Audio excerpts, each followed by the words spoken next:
Kentucky. Sports teams often have a motto. They want to describe how they're going to win the event. Well, the Senate Democrats have a motto, and it goes something like this: I'm from the government, and I'm here to help. Well, beware when your government comes to help. They've figured out that there's a problem. Problem is that gas prices are rising, and people are being hurt by the rising prices. Actually, if you measure inflation the way we did back in the 1970s, we've got inflation of 10%. Senator Coburn's exactly right. It has to do with that we're losing the value of our dollar. Our dollar is going down in value because we spend money we don't have, and we're running up these enormous deficits. But it is a problem nonetheless. But those who believe that government is always the answer are rushing to rescue you from high prices at the gas pump. But they haven't even diagnosed the problem, so they're going to come up with the wrong solution. Their solution is to raise taxes on oil companies. Do you know what taxes are?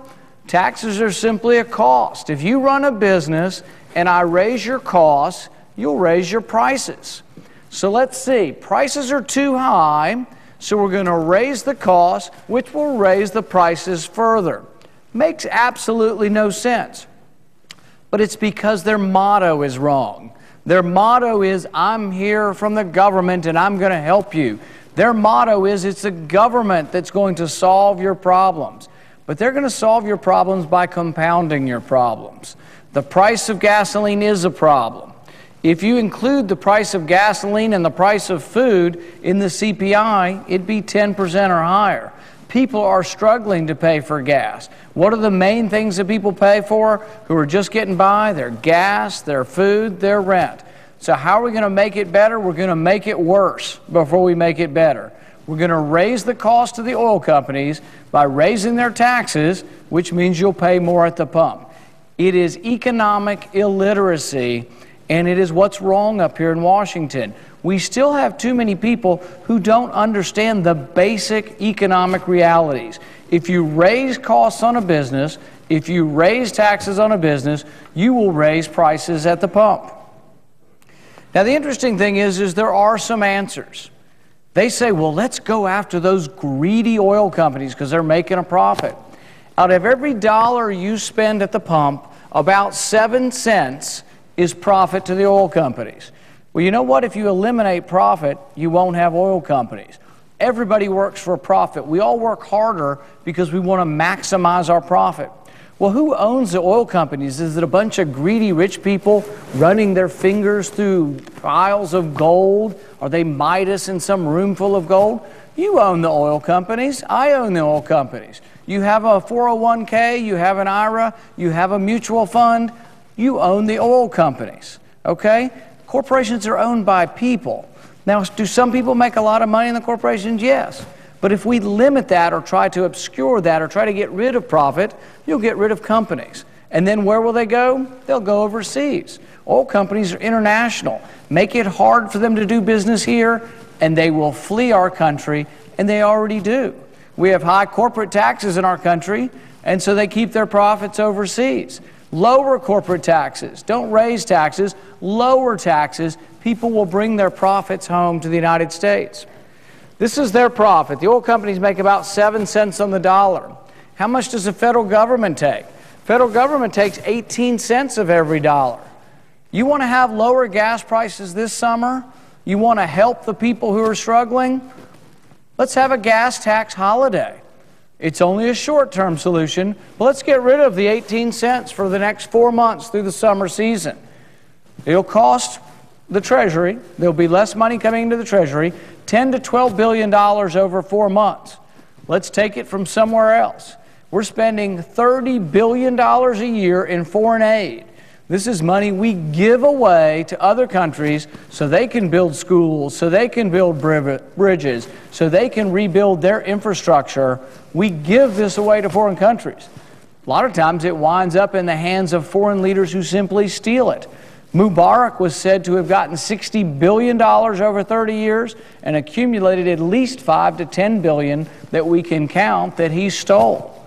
Many of these dictators throughout the African nations, as well as throughout the rest of the world, have simply stolen our foreign aid money and used it for their own personal aggrandizement.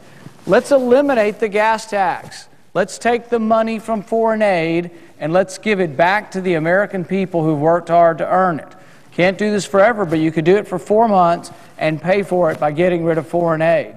That would help people. That would lower the price of gasoline, and that would be a stimulus to the economy.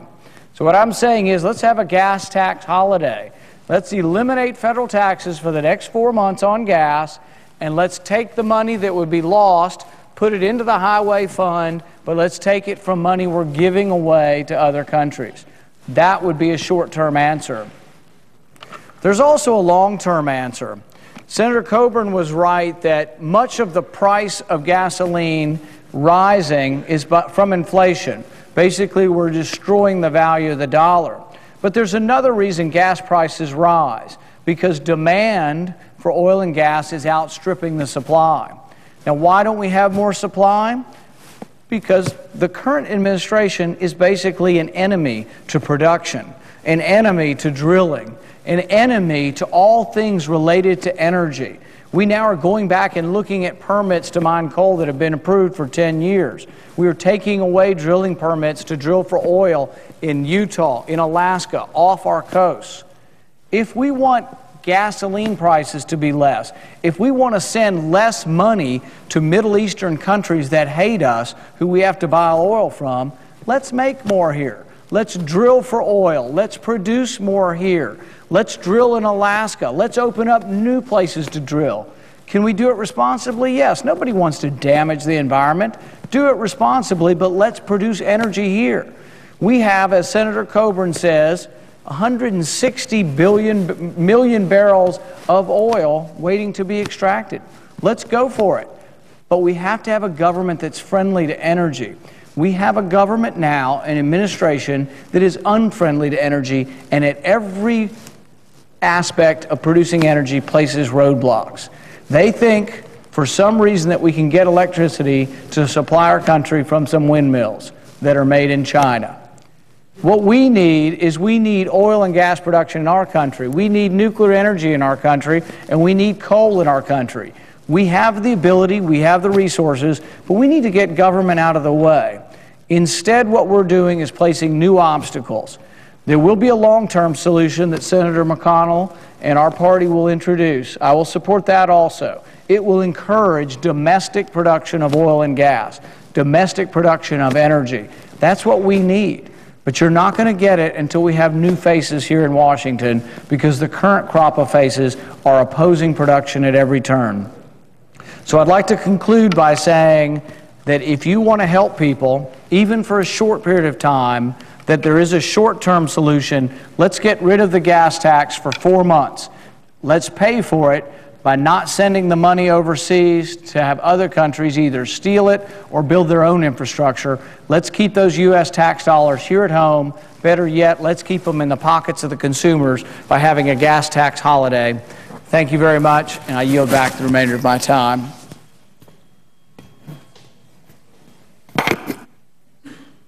And suggest the absence of a quorum.